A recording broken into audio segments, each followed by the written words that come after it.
box. Hello and welcome to Con Air, the podcast. I am Mark Verbose Hoffmeyer.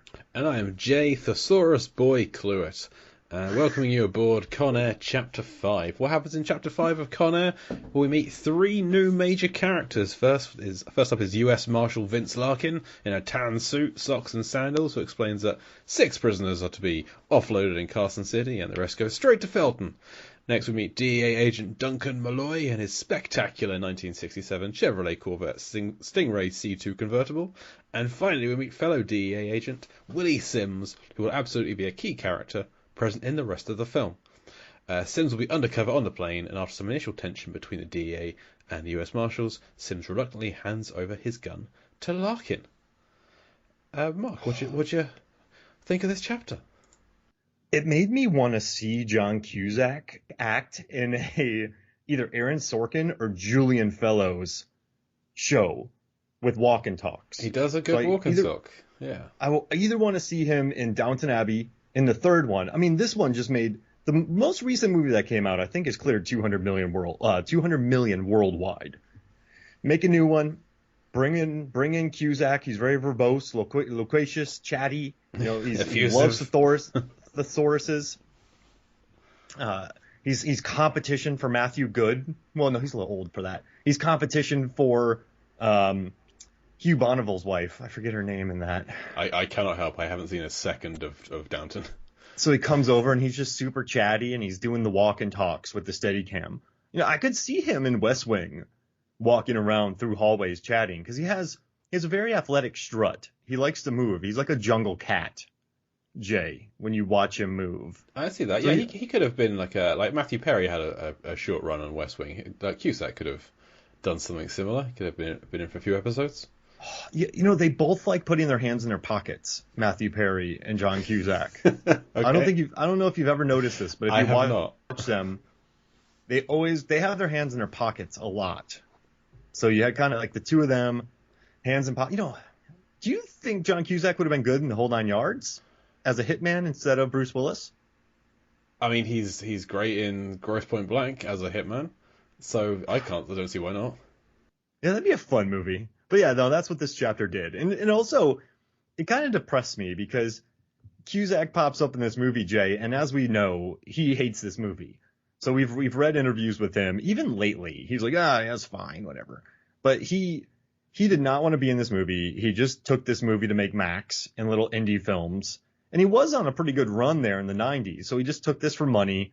But he's like, I got to wear my sandals. It's like, Cusack, like, I need my individualism in this.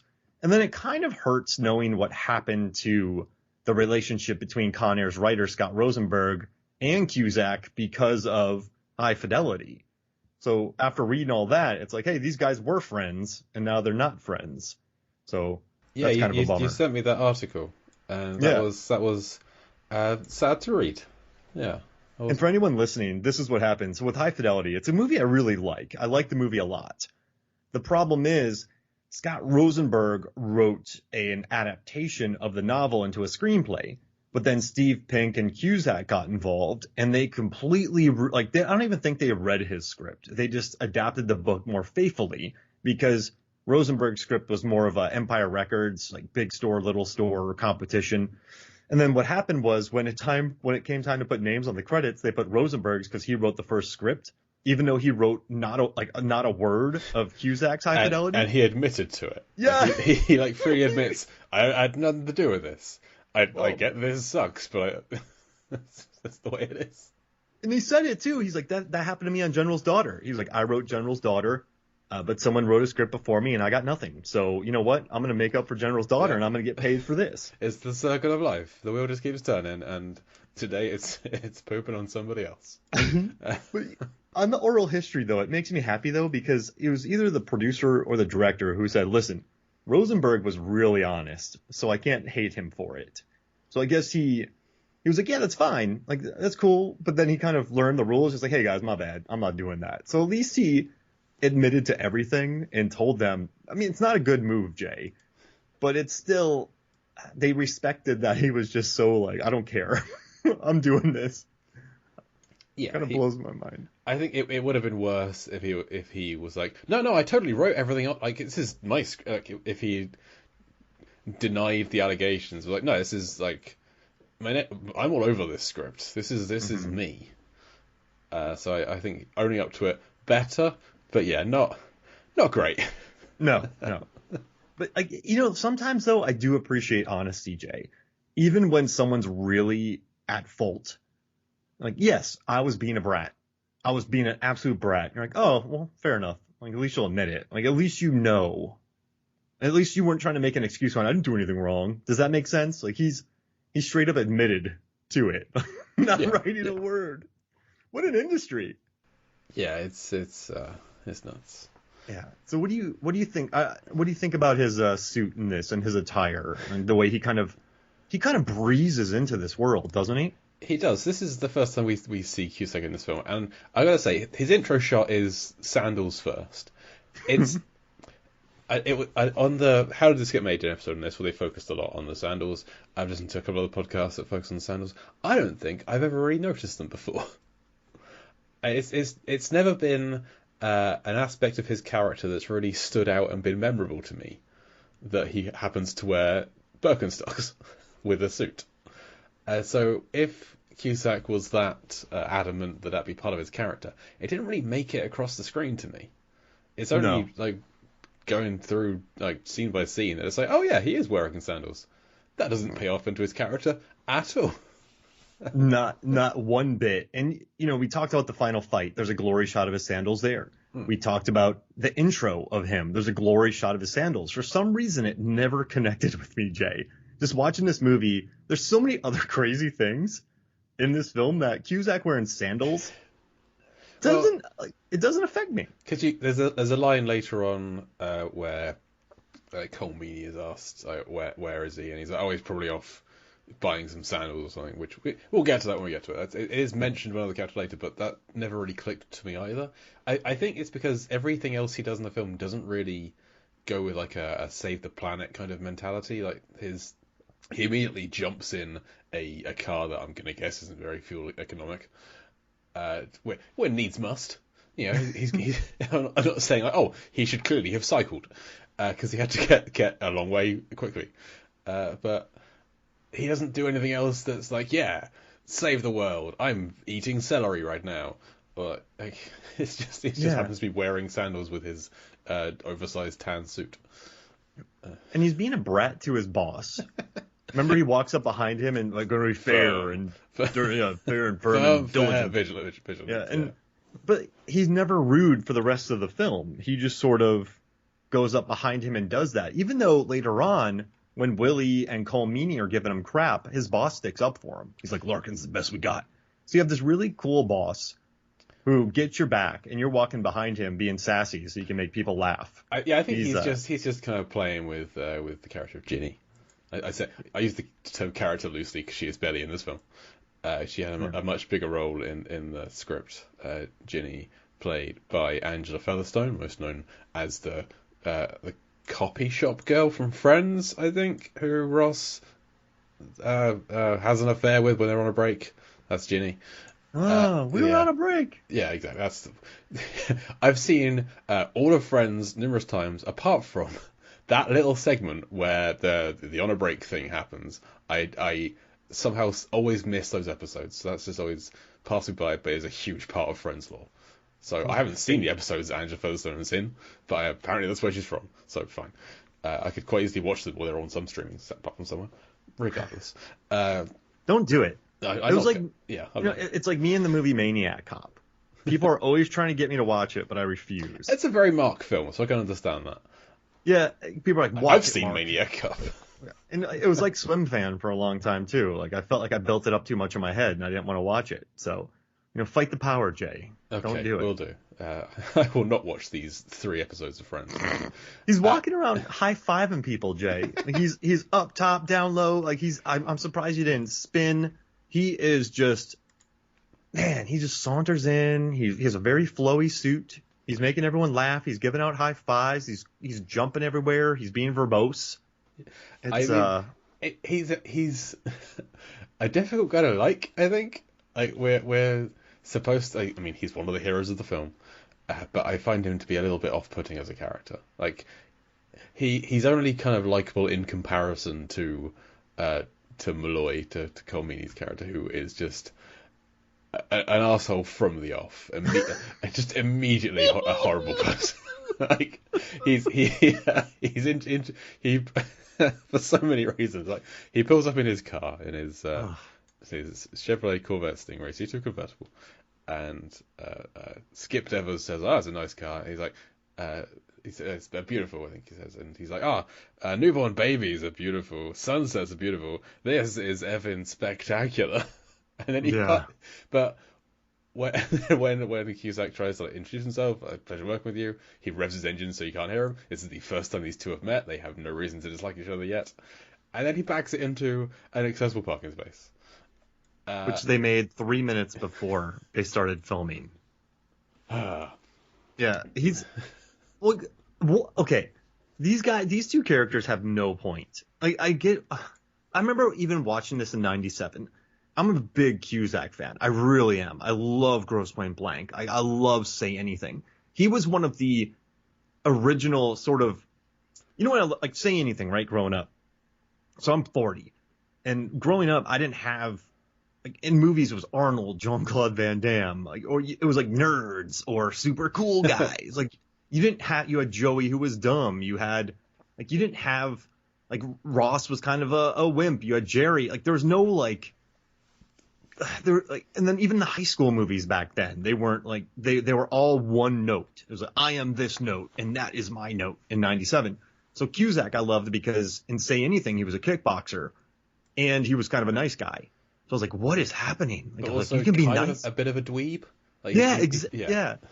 Like he didn't care. He was kind of on his own. He wasn't slick. He was very open. He was very emotional. Like he was really nervous around her, and you're like watching this, but then he goes and kicks somebody in the face, and you're like, what is happening? He puts out broken glass on the floor to walk around. Oh yeah, and then like Sure Thing and One Crazy Summer, like he was always this kind of dweeby guy, but was also an athlete, and he can also ski, and so you're thinking like, what is this? Is his he really defied for me a lot of like stereotypes that I was raised with, is when it came to like male characters on screen. So I was always a huge fan of his. But in this movie in 97, I was 15. I'm like, he's not really needed in this movie. I'm happy he's here. I wouldn't change it for the world. He's currently on a tractor and he's driving it. This is great. He's on a motorcycle. Like, this is lovely. He has sandals. It's perfect. But yeah, I never... And then you introduce Cole Meany, who's just a jerk off the bat. And it's just, like, what is happening here? Like, it's just... But I wouldn't trade it for the world. And, I got to say, though, in the 90s, he had a good suit run. And I talked to you about this briefly, but like in Grosse Pointe Blank, he had the black Hitman suit. That's the one, is a Grosse Pointe Blank suit, yeah. I mean, he looks awesome in that suit. In Grifters, he's wearing a couple different suits. In Bullets Over Broadway, he kind of has a nice tweed suit that's gray. The Road to Wellville, he has a brown three-piece suit. Being John Malkovich in 99, he had that gross suit with the long hair. Yeah. And then in Midnight in the Garden of Good and Evil, he was also suited up as well. Is he in a suit in Pushing Tin? Or am I misremembering Pushing Tin? I looked, he's in a button-up. Okay.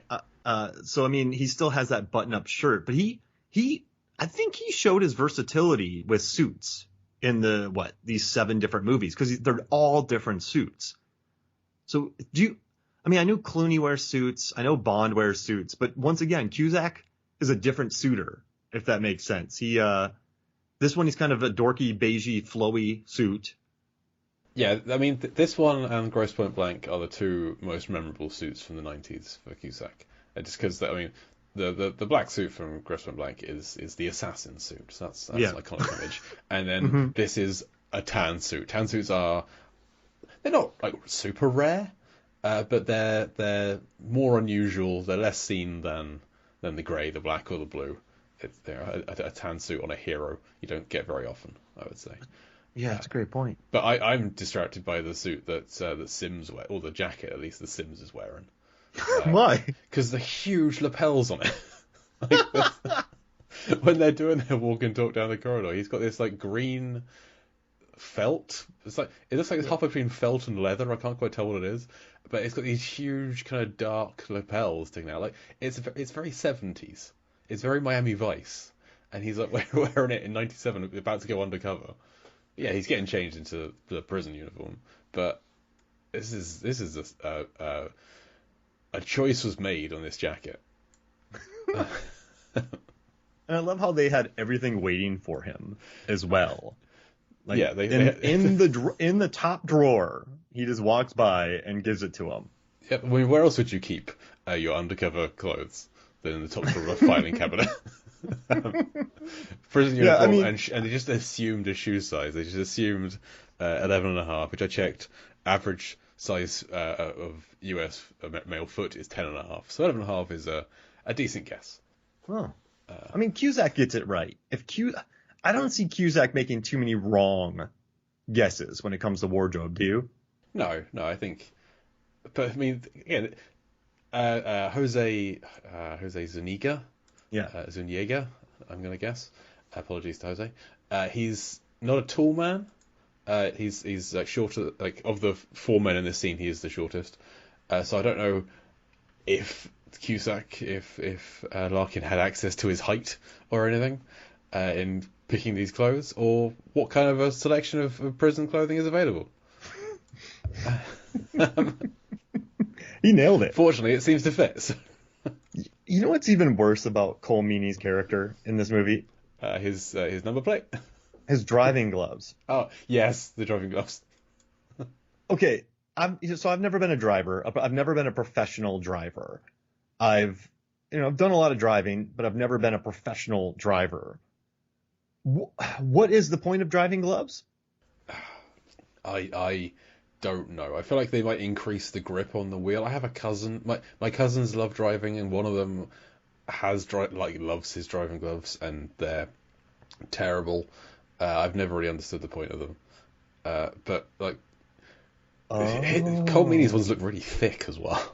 I don't know what it is, but you know what it says it does? It says that it reduces vibration, which in turn reduces hand fatigue. Okay, fine. I mean, if people out there want to wear driving gloves, if it helps them drive, if they feel better about themselves, then by all means do it. I'm very happy with it. And it maintains the steering wheel. So if you have a mahogany steering wheel, how hard are people's hands? No, like the oils. Okay, fair enough. Yeah. So this is the 5 reasons they said. It maintains the steering wheel. It combats hand fatigue. It provides comfort in varying temperatures. And the 4th one. Oh, no, better grip. You get a better grip with them. And also, they look cool. So they've got 4 out of 5. Yeah. The boss is like, I need 5. Well, I got 4. Give me 5. Sometimes they're brown. Yeah. Well, I mean, listen, it all makes sense. But just, it'd be jerkier if he didn't have gloves, because then he doesn't respect his Corvette. I mean, it's fitting that he has the gloves. I would say it's not out of character. And in terms of whether he and Cusack are necessary, his character is one of my favorite kinds of characters in a film. In that he's a good guy, but he's a bad good guy. Like he's on the side of the heroes of the film, but he's like working against them as much as he can. It seems like Die Hard is kind of famous for this, where it's we did a Lambcast episode on Die Hard 2 years ago now for Christmas one year, and we came up with the term of like a collection of arsehole characters being a sphincter of arseholes, which Will Slater for explaining how he got to come up with that. We'll credit to him. And the Die Hard franchise has a great sphincter of arseholes.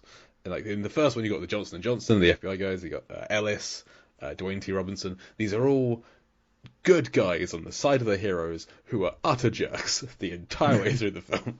And Cole Meany's character fits that bill here because he's just needlessly antagonistic. Like the whole reason that he and Sims are in this because there's a prisoner we haven't met yet, Cindino, who's being boarded at Carson City, who is the son of a drug cartel lord, and they want to get information out of him, but they want to do it on the flight because once the plane lands, he becomes in the FBI's jurisdiction, and they would get the credit. So they're endangering the life of this undercover agent just so they get the credit and not the FBI, which is such a petty reasoning. That I just never could, like, because it's one line of dialogue, and like, over my dead body, those assholes get the glory. It's the one line of dialogue that like sets up why this character is here and kicks off the whole rest of the plot. Yeah, why can't you work together? This is right. This is and then they mess it up, of course, with the gun. Yeah, spoilers. We'll get there. We'll get there. But yeah, this is I guess you're right. I like how hot he comes in. Like, he just comes, he just blows off Cusack. Oh gosh! But at least he knows that he likes babies and sunsets, so that's nice. Like, but he not knows as much they're as his beautiful. car. Yeah. That's a very Corvette thing. I've never known somebody who owned a Corvette, so I couldn't possibly comment. But I'm also not much of a driver. I have some I can't I hate Corvettes. I'm not gonna get too personal, but I had a horrible stepdad for 7 years, and we couldn't go in the garage because his Corvettes were in there. So but he never drove them. So wait, plural? I what? Corvettes, two, yeah, okay. two, yeah. Wow. Don't get me started. I hate Corvettes. I hate everything. So whenever I see them, I get like, okay, I have to remember, Mark, this isn't that. Like it's not the Corvette's fault. Down. But I see Corvettes and I'm like, yeah. Yeah, I had to interview him once, and I just ended up choking him. So it was really get your foot off of his neck. Yeah. Corvettes. It's very personal, but I hate Corvettes, and so there's a part in this movie that made me very happy, and we can talk about that later. Looking forward. But just him rolling in hot in this vet he was driving on the runway. Oh man, what a scene! What a good setup. You got Cusack running around. Now, okay, Larkin, he's using all these words, but he's sort of messing with these guys, right? He knows that he's using these big words on them, like garrulous, loquacious, verbose, chatty, effusive. Like he's being a brat, correct? He's decided he's not making friends today. Yeah, it's like, okay, by the way, say garrulous. That's fine, but then if somebody doesn't understand garrulous, don't come in with loquacious, verbose, and effusive, because that's of a similar level. Go straight to chatty. Like, read the room. He's not backing down. You got to establish his tough guy credentials first. But then Cole Meany coming in with like, dictionary boy. I think you mean thesaurus boy. Okay, Larkin. That's such a 90s move from a Gen Xer, isn't it? Like, that's such a that's just a literate joke. Like, it's so Gen X that I don't see any Gen Z or millennials, which I'm a part of, going, it's the thesaurus, like that seems like doesn't that seem like a very Gen X 90s thing to say to someone? Like Ethan Hawke. Yeah, I had a thesaurus when I was growing up, so yeah. I didn't sit there and read it. Ethan Hawke would say that to somebody. I feel like the actors from that time would definitely bust that out on somebody. Like I could picture Nick Cage saying that to somebody in the 90s. I mean, aren't Cusack and Hawke kind of contemporaries? Aren't they about the same age? Yeah. No, that's what I'm saying. Like people that age. Okay. So if this was made today, with like the ages of the actors were then today, they wouldn't have that. They would change this scene. Yeah, just like not thesaurus. It would be Grammarly boy. Shift F7 boy. Yeah. LOL. They would say chatty. I don't know what that means. Talkative. Speaks a lot. They move their mouths. Ruffles all the time. But he says all these words, but he also uses the term transpo. Which irritated me to no end. Well, you know what's interesting? That's what we call it, though. Where's transpo at? I guess on film sets, it's like, where's transpo? I guess so. Maybe if you're around it all the time, that's what you say, transpo. But it's not a term I've ever heard. Oh wow, yes, on sets, like where's transpo at? Someone get transpo on 4. So that was kind of no one has time for transportation. I mean, it's a long word. I get it. Yeah, but it's always transpo. Transpo is just irritating for some reason. I Listen, can't. if you're being verbose, you do not cut words short, right? You don't use slang or nicknames. If you use 4 synonyms for garrulous, you say the full word for transpo. Transportation. I can't just say transpo. Transportation. I am, but with more syllables. It's no, that's a good point. If you're going to be effusive, you should definitely say everything. No cutting corners. Like that huge beige suit, which is very 90s. Yeah, they cut no material off of that. Corners, it's all in there. The thing is, though, Cusack does like his oversized clothes, if you think about it. Where else does he wear oversized clothes? Please Well, tell me. no, like say anything. He has that big jacket on. Okay. You know, like he does. I feel like John Cusack's suits in Grosse Pointe Blank are never Clooney tight. Okay, right. If that makes sense. Yeah. He's not a, like in Love and Mercy, right, where he plays Brian Wilson, very flowy shirt. In Being John Malkovich, he has a large suit, but he has a lot of neck room between him. Better Off Dead, he has a big jacket that he wears. It's like even in Identity, he's got that big raincoat. That's what I was thinking was Identity, yeah. Yeah, so he's kind of, also High Fidelity. I mean, it's 97, so I mean, he has big jackets in High Fidelity. Yeah. So Yeah. Cusack's not a tight clothes wearing man, is what I'm saying. Yeah, I can't see him playing Catwoman anytime soon. In The Raven, he has that big jacket that he has on. Oh, the Raven. I forgot about the Raven. The Grifters, he wears some pretty tight suits. But yeah, but The Raven, the only thing I really remember about The Raven is like there's a still of him and it looks like he's about to give the like Vulcan death grip to Alice Eve. Yeah. That's my I have nothing to add to that. And speaking of tight clothes, in like Better Off Dead, he wears a puffer vest. It's very puffy. He's a free-flowing clothes kind of man. I'm kind of realizing I've seen not that many John Cusack films. So most of the ones you've mentioned I haven't actually seen. Serendipity's beautiful. Have you seen Serendipity? I haven't, and I love Kate Beckinsale, so I don't know why I haven't seen that one. It's a classic. Two people are with other people, but then they're like, "Oh, it's fate," and then they break up with the other people because they're kind of bad. They're not right for each other. It's good though. I was kind of I like Serendipity a lot. It's a good movie. Nice. I like it. It's a good picture. But yeah, so I mean, I guess we shouldn't be surprised that it's a flowy suit because Cusack is like that. No, but it is like compared to the other suits in the scene, it is just like slightly bigger. So well, there we are. Well, that's good. That it's slightly big, and also too, Cusack is a karate guy. He trains with Benny the Jet. So he needs that space to move. Yeah. I mean, Danny Trejo famously said that on this movie, he was the scariest person. Yeah, I remember that. He said he's got the dead eyes, and this isn't one of those quotes that just got sort of passed around. They said he has these dead eyes, and also Cage worked with Benny the Jet as well on this. And Benny the Jet, if you don't know who it is, he's the guy that Cusack fought in the hallway in Grosse Pointe Blank. So that's Benny the Jet. Yeah. So he's a karate guy. Like Clooney doesn't do karate. Like, he can wear the suits, Fassbender, tight suits. That's fine. But Cusack's got to be able to throw a sidekick at all times. You never know. That's the only kind of flaw with this film. He never really gets to unleash. Yeah. Not that much. Because that hallway fight's awesome in Grosse Pointe Blank. Yeah, it's a fantastic film.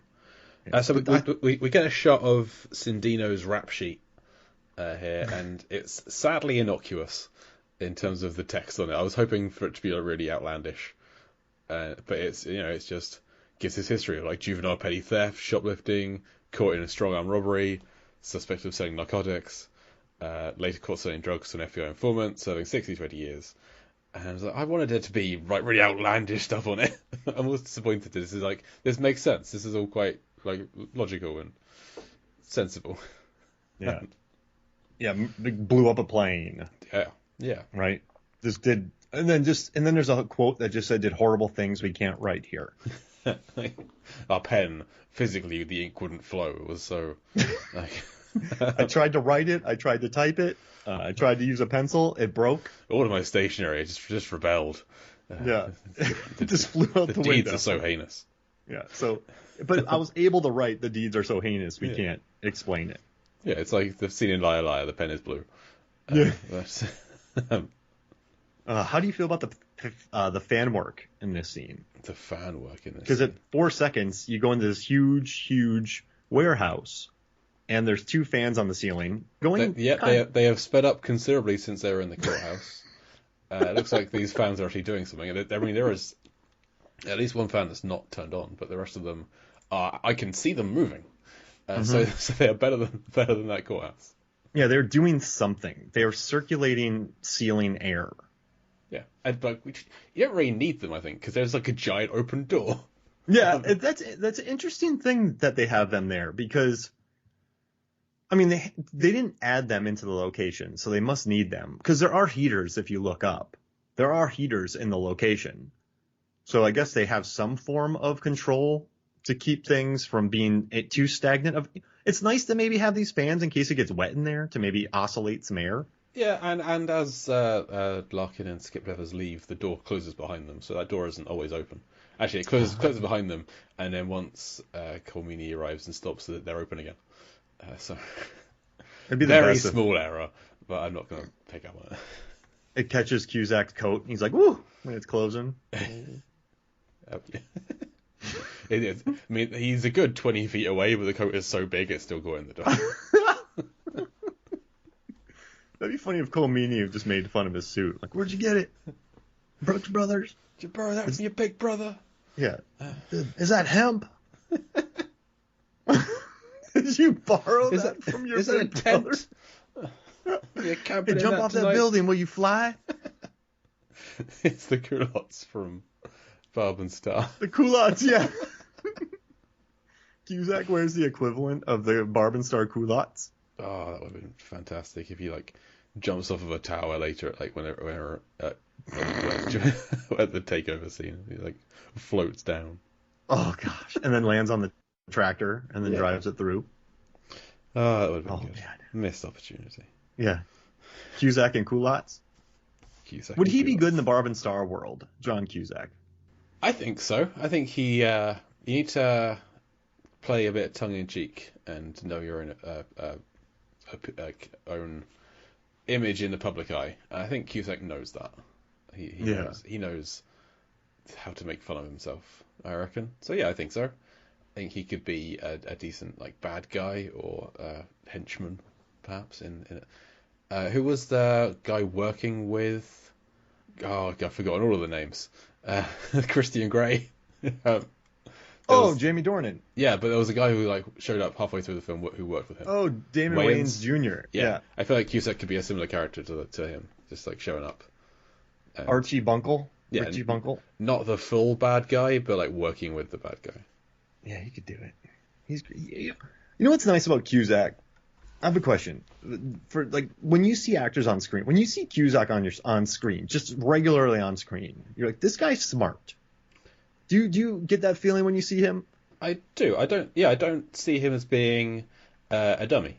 Like I feel like we keep mentioning it. The Say Anything feels like, I mean, Lloyd's not a dumb character, no. But that feels like lower down in the pecking order of his characters. But even then, like I say, not stupid.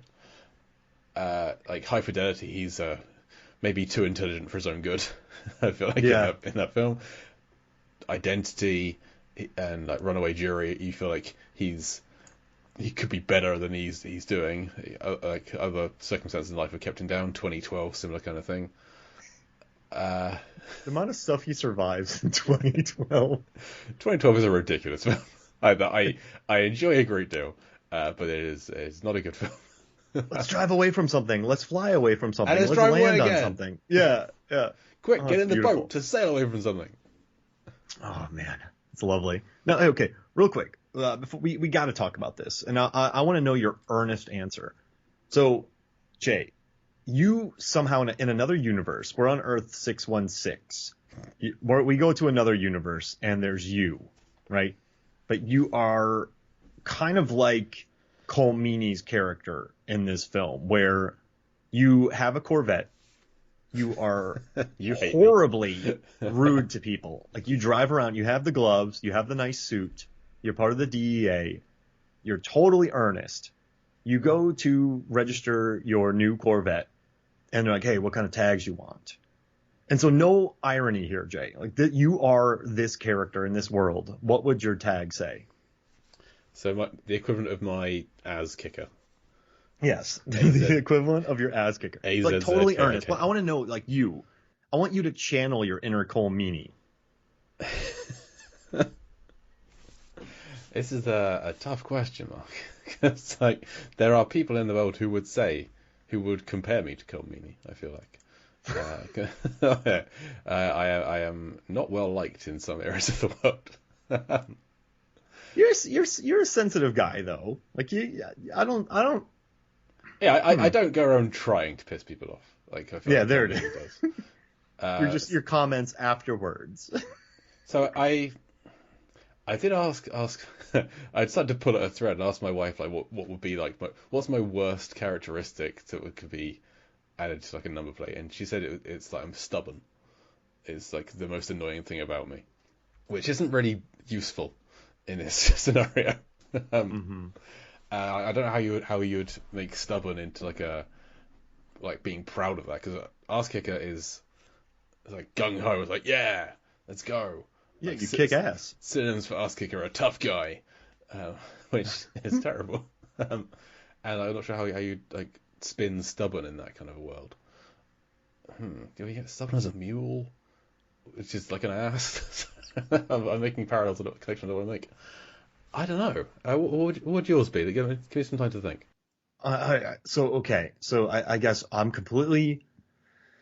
just completely full of myself. The capricious slaughterer will not fit on a number plate. Yeah, I couldn't fill that out. But like, in this world, you want to get a message across. Like, I'm an ass kicker. Like, that means you are an ass kicker. Oh gosh, what's like better than you? How do you be I would have something better than you. So like, I don't know how you spell like BTR. Then you could have the sideways arrow. Yeah. And then the letter U. Like me, sideways arrow, U, letter U. That's what I would put. And people would just see that and go, oh man, I hate that person. Yeah, there's a number where I work. There's a nearby company who one of the cars has the plate IRAM, so I space RAM, and just I hate that guy. I've never met them, never spoken to them. But my good friend Jeff, who I worked with in movie theaters, and we used to hang out a lot. Like a good buddy of mine, he had a license for as a total joke. He went to the DMV. And he's like, they're not going to let me get away with this. But somehow he got a license plate that said "I cut ya," so ICUTYA, and it 3 letters, like 3. It's like separate. It's not just like it's not all together lumped together. It's I cut ya. And he's like, I can't believe it. He's like, I don't really like this tag, but I got it, so I'm gonna stick with it. But I cut you. So I've looked up synonyms for stubborn, and one that I like is obstinate. But I'm gonna do so garrulous. Yeah. Which I do tend to overuse thesaurus words sometimes, so I think that works. So I'm gonna do OBSTN number 8. Obstinate. So many people wouldn't get that. And you'd be like, yeah, figures. Of course you don't get it. Yeah. Get thesaurus. So I just learned the word pertinacious is a word I've never heard about, but that's being added to my vocabulary. Oh, I love it. So me greater than you and obstinate. Yeah. That's really great. I love it. We just channeled our inner Cole Meanies, our agent Duncan Malloys. Duncan Malloy, yeah. That's a strong name, Duncan Malloy. The names in Con Air are all fantastic. So, what were you familiar with him before Con Air? Did you ever watch like Deep Space Nine? Or anything? Oh yeah, I mean, I definitely knew who Cole Meany was. I mean, I had watched The Englishman Who Went Up a Hill, Came Down a Mountain. I had already watched Under Siege. He's in Under Siege. He's in Last of the Mohicans. Die Hard 2. I was a huge fan of Last of the Mohicans. We actually went to the place where it was and like reenacted a scene from it, which is crazy. I don't think I remembered him from Die Hard 2, but I think at this point in my life, at 15, I knew him as that guy. It was like a Rex Linn from Cliffhanger. It was like a J.T. Walsh from just every beautiful movie in the 90s and 80s. So yeah, as soon as you see him, you know. You know what's interesting? I was always Star Wars. I was never a maniac Star Wars fan, but for some reason I never got into Star Trek. I liked the whales, but Star Trek just didn't do it for me. So I never knew him from that, but I knew him as the guy. I had seen him in a couple of things. Like for me, Con Air has been the thing I know him from the most. But then, yeah, we talked about Under Siege recently on Deep to Sea the podcast, and Die Hard 2. Yeah, he's plays an English pilot in that one, so that's fun. Must have been fun. But yeah, I have never watched the Star Trek TV series other than the Lower Decks ones on Prime, because I'm a child. But I actually only recently Because you're obstinate. Yes, I only watched the Star Trek films last year, like as a little project. So prior to that, I'd only seen the J.J. Abrams ones, which I really liked, and are still my favourite ones. I don't care. So I actually went around my work, because I know there's some Star Trek fans in my work, like, what's Chief O'Brien like in Star Trek? And they said that he's like a very nice character. Like when things go wrong on the series, they tend to go wrong to him. He's like the beleaguered guy who just like can't catch a break. Everything tends to happen to him, but he just kind of plods along and kind of gets it done. And a guy I worked with, Clive, shout out to Clive, he really found the correct way to translate this to me, which is to say that he's the Joe Petroni of the Star Trek universe, which is George Kennedy's character from the Airport franchise. Which I've never spoken to this guy about Airport, but I love the Airport franchise. So like he's the George Kennedy, the Joe Petroni, because like he starts out as being like an airport technician and then becomes a pilot as the series goes on. And apparently Chief O'Brien has a similar kind of trajectory where he starts out as like a technician working with in like the Scotty role, but ends up running the damn place. So I feel like I always want to go and watch more Star Trek TV series just to see more Cole Meany, who apparently is been in the second most Star Trek episodes after I can't remember who. That's terrible. I had that fact written down. I can't remember what it is. Damn. 173 episodes, and I never saw him at one Comic-Con, Jay. That's crazy, because he just probably works, and I don't see him doing a Comic-Con. Michael Dorn has been in more episodes. Worf, yeah. So, because he's been in he's been in several series, he's been in 211 episodes. Wow! It's the next generation. It's TNG and Deep Space Nine. He did TNG too? Yeah. Oh wow, he did 52 episodes. And then Michael Dorn was in 271. So over that, he's over 60 episodes ahead of. So, wow. Yeah, made a career out of it. In The Road to Wellville, he plays a guy called Dr. Lionel Badger, which seems. Wait, they were together. With they Cusack, were in a movie. Yeah. The Road to Wellville. Oh, so no wonder they brought him in here. But yeah, he played a guy called Badger. Yep, it's a great character. Lionel Badger. That's a good name. He has some strong names. I love a good character name. He's Morgan the Goat in The Englishman Who Went Up a Hill, Came Down a Mountain. This guy works. He's Jon Snow in Get Him to the Greek. Of course he is. Oh, man. Yeah, no. He's also in Alan Partridge, too. He's in Alan Partridge. He's funny in that. He's great in Alpha Papa. So he's played... where's it gone? Badger. So he's played Morgan the Goat in The Englishman. He played Dr. Badger. In The Commitments, he's Mr. Rabbit. This guy keeps playing mammals. And also, he was in 52 episodes of Hell on Wheels. This guy he's gone full Hermione from Prisoner of Azkaban, and he has done some timey-wimey stuff to do as much as he has. Yeah, he has more hours in the day than the rest of us. No wonder I've never seen him at a Comic-Con. He's working. He's always working. I can't stop. He hasn't played any other animal names, goddammit. This dude works. Oh, no. In a TV miniseries called The Driver, he plays the horse in 3 episodes. He just likes playing characters that are named after animals. I need to put him in a movie and call him like Fuzzy Squirrel. Yeah. This is Captain Hedgehog at your service. Like a deputy squirrel. Yeah. Just be super squirrely. I like it. Now, are the Andes bad cops? Like, are they trouble? Yeah, in the Hot Andes and Fuzz? Hot Fuzz would definitely be bad good guys. Yeah, 100%. And oh yeah, because I was thinking about bad good guys, and the Andes are such brats. They're my favorite part of Hot Fuzz. They really like the. You have a mustache, yeah, I know. And when Patty Considine comes back into frame, That's incredible. So yeah, shout out to the guys who did Cornetto Minute, who did the whole trilogy 1 minute at a time. Yeah, they spoke about that a lot, just because like how that joke worked. Like that's one of the few. Edgar Wright, one of my favorite directors. That joke is something that only works in a film. Seeing that is something that cannot be done in real life, because there isn't a frame to exit and re-enter in real life. yeah. I can't believe that's in an Edgar Wright movie, because his films are so tight that scene is not tight, if that makes sense, Jay. Yeah, it does. Yeah, there's no frame in real life to duck out of. It's like that's the kind of thing that wouldn't work in this film if Malloy just kind of ducks in and ducks out of a frame to annoy Larkin. It's not something that would take you out of Con Air, I think. That'd be beautiful if he did that. What? Oh man! And I was thinking about sandals recently too, Jay. Of course you were. And Ambulance in it's one of my favorite movies of this year. Ambulance has a great sandals bit. Have you watched Ambulance yet? I have not. It has not yet hit streaming here.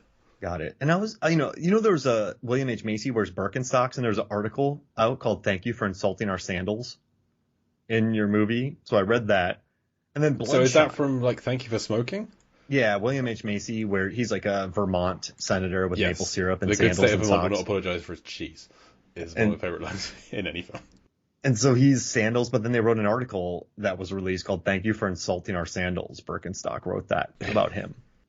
But also recently there's been some strong sandal work. So Bloodshot, Toby Kebbell has a wonderful sandal dance. In Us, there's a lot of sandal work as well. Ambulance has a great Birkenstock bit. And also, if we reach back a little bit, I mean, Big Lebowski, wonderful jellies. And I think Adam Sandler is the king of sandals, because Well, it's in the name. Oh. Oh.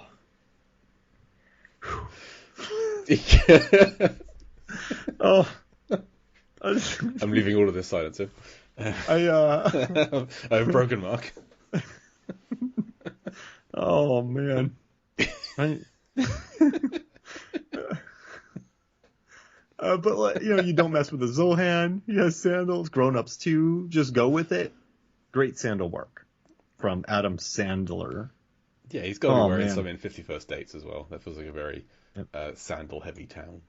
And also, Forgetting Sarah Marshall has a good one. He's not in it, but Russell Brand only has one. He's like, have you seen it? The Descendants.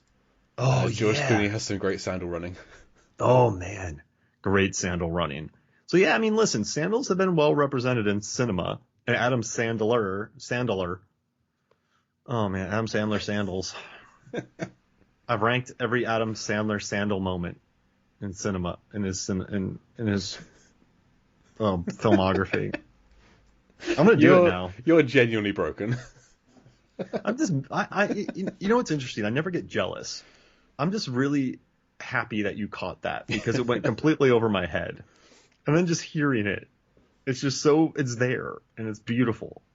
I could have spent my entire life not knowing Well, the correlation between those two. Something I would have missed my entire life if we went into this podcast is what happens in the script for this chapter. Not much different. I mentioned that Ginny has a bigger role.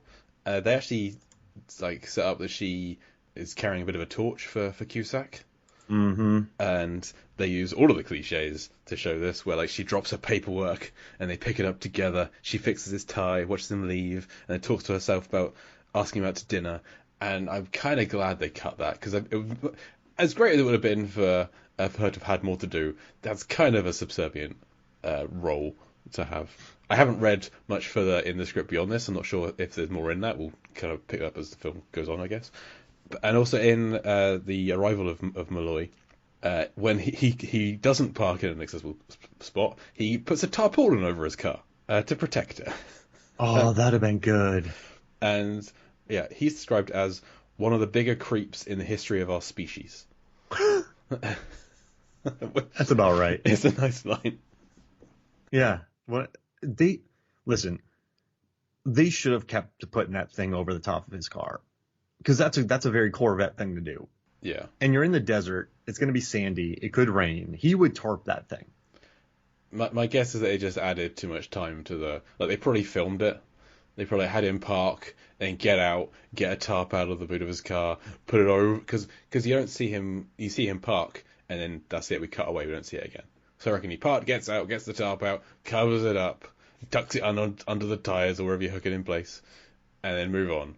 Because when Larkin and Devers come in to meet Sims, Malloy isn't with them, he arrives late, so he was like putting the tarp over.